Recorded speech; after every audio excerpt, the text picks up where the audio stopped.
তো আমরা next time একটা বড় সড়ো কিছু দেখতে চলছি।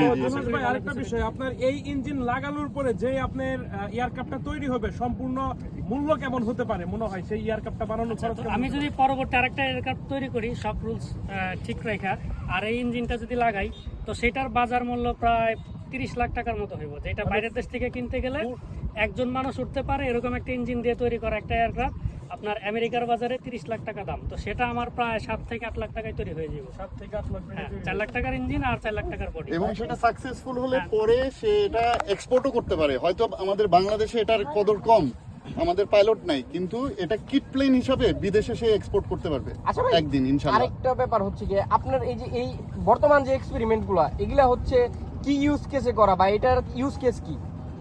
এটা সম্পূর্ণ এক্সপেরিমেন্টাল ইউজ, এটার কোনো ফলাফল নাই, এটার ফলাফল শুধু রেজাল্ট আপনার জ্ঞান, এটাই আর কি। তো এগুলো কোনো কাজে লাগে না, আপাতত লাগবেও না। তো এখান থেকে যদি জ্ঞানগুলো অর্জন হয় সেটা দিয়ে অবশ্যই কাজে লাগে। সেটা দিয়ে এটাই আচ্ছা ভাই, কমার্শিয়াল এটা পরে যে যেটা বানাবেন সেটা কি কমার্শিয়াল ইউজের জন্য প্রস্তুত হবে? এটা দিয়ে এর পরে যেটা তৈরি করব এই বডিটা না, অন্য একটা বডি যে তৈরি হবে এটা দিয়ে সেটা আরো বেশি লোড commercial দিতে use, পারবে। এটা একটা ট্রেনার বিমান হবে, জি, যেটা দিয়ে পাইলটদের ট্রেনিং দেওয়া যাবে। জি, আচ্ছা আপনার বর্তমান বিমানের কি অবস্থা, মানে এটার সক্ষমতা কি রকম যদি একটু বলতেন briefly? এটার সক্ষমতা এটাতে শুধুমাত্র একজন মানুষ উঠতে বন্ধ পারে। করো নাকি? শুধুমাত্র একজন মানুষ নিয়ে ফ্লাই করতে পারেন, একজন অর্থাৎ fly করতে পারে। আর শুধু আপনি ফ্লাই করতে পারবেন, সাথে কোনো যাত্রী নিতে পারবেন না? না, না, না। আর এইটা দিয়ে যদি পরবর্তী প্লেনটা তৈরি করি সেখানে দুজন মানুষ। এই বিমান সম্পর্কে একটু বিস্তারিত যদি জানাতেন। এই বিমান একটু পরে বলি। আচ্ছা জুনাস ভাই আরেকটা বিষয়, আচ্ছা। অনেকেই তো কমেন্টে বলে যে ভাই 2 জন বসার মতো একটা বিমান বানান, আপনি কি আর পরবর্তী যে বিমানটা বানাতে চাচ্ছেন ওটা কি 2 জনের হবে নাকি একজনেরই হ্যাঁ হবে? হ্যাঁ, ইনশাআল্লাহ এটা দিয়ে পরবর্তী যে বিমানটা তৈরি হইব সেটা অবশ্যই দুজন মানুষ। 2 জনের হবে না? এটা কতদিন পর বানাবেন? আমার হাত লেগে গেছে। হ্যাঁ হ্যাঁ, হ্যাঁ না, অনেক ভারী না, ভারী তো অনেক ফুল একটি ইঞ্জিন জুনাস ভাই গিফট পেলো। এবার আপনি একা যান। হ্যাঁ হ্যাঁ, শুধু silence এ বলুন। এই জুনাস ভাই দিয়ে আমি ইঞ্জিন একটু ঘুরবো কেমন ওয়েট? আল্লাহ, মোটামুটি মোটামুটি ভালো একটি ওয়েটফুল ইঞ্জিন, যেটা এতদিন যে জুলহাস ভাই যে ইঞ্জিনটি দিয়ে ফ্লাই করতেছে সেটা হলো 16 এসপির।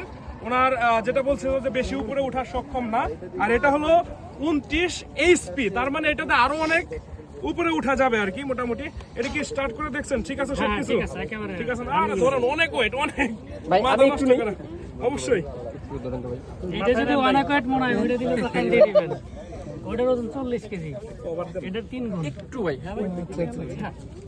ভাই মিজান ভাই, তো প্রিয় অ্যাঙ্গেলটা ভুল হয়েছে, এইটার সামনে এই আপনি কি রেকর্ড দিছিলেন? রেকর্ড দিন তো ভাই মিজান ভাই। তারপর আবার চেক করে দেন। দেখছেন আমি বিলি নিছি রেকর্ডই দেন ভাই। আচ্ছা ভাই আরেকবার ওয়ান এক্সে হ্যাঁ ওয়াইডি নাম দরকার হয়। তো প্রিয় দর্শক দেখতে পাচ্ছেন এইটা হচ্ছে জুলহাস ভাইয়ের নতুন প্লেনের জন্য ইঞ্জিন, যে ইঞ্জিনটার ওজন 14-15 কেজির মতো না ভাই? এটার হর্স পাওয়ার কত বললেন? 29 হচ্ছে। 29 হর্স পাওয়ার। তো এই ইঞ্জিনটা দিয়ে ভাই একটা নতুন বিমান তৈরি করবে, এবং যেটা আশা করতেছি আমরা মেঘের কাছাকাছি যাবে, এরকম তো নাকি ভাই? আচ্ছা ভাই, এই ওয়েটটা কি ঠিক আছে আপনার উপরে ওঠার জন্য? হ্যাঁ ঠিক আছে। আচ্ছা আপনি যে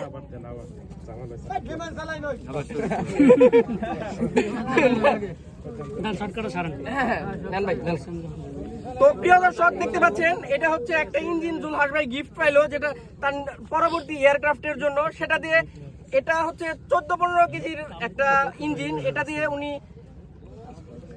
এটা দিয়ে মেঘের কাছাকাছি যেতে পারবে এরকম একটা ধারণা করতেছে। তো এটার পাওয়ার হচ্ছে কত কেজি, কত বললেন ভাই? 29 হর্স পাওয়ার। 29 হর্স পাওয়ার এবং 14 KG weight. Power to horse ratio একটা ব্যাপার থাকে।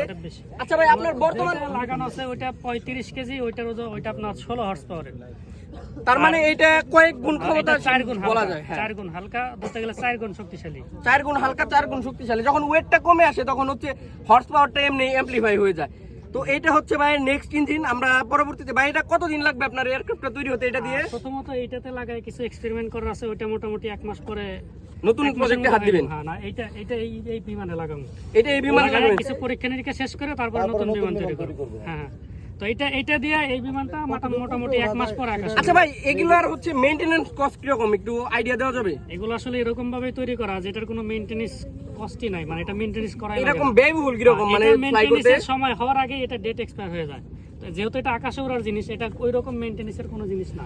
আর টুকটাক যেগুলো মেনটেন্যান্স করা লাগে ওগুলো টুলস এবং টিউটোরিয়াল সাথে দেওয়াই থাকে। আচ্ছা, এটা ওগুলো চাইলে আমি পরম সমস্যা মানে এটা একটা রেডিমেড জিনিস বলা চলে। হ্যাঁ। ভাই এটা হচ্ছে কি মানে ব্যয়বহুল কিরকম? এই যে 29 হর্স পাওয়ার উৎপন্ন করে, এটার জন্য তেল খায় কিরকম? ঘন্টায় 3 থেকে 4 লিটার।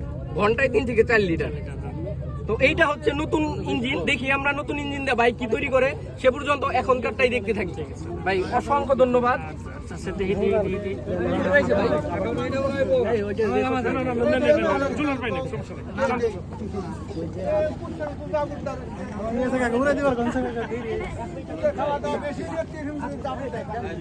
কাকা খাওয়া দাওয়া বেশি হয়ে যাবে, বুঝছেন না?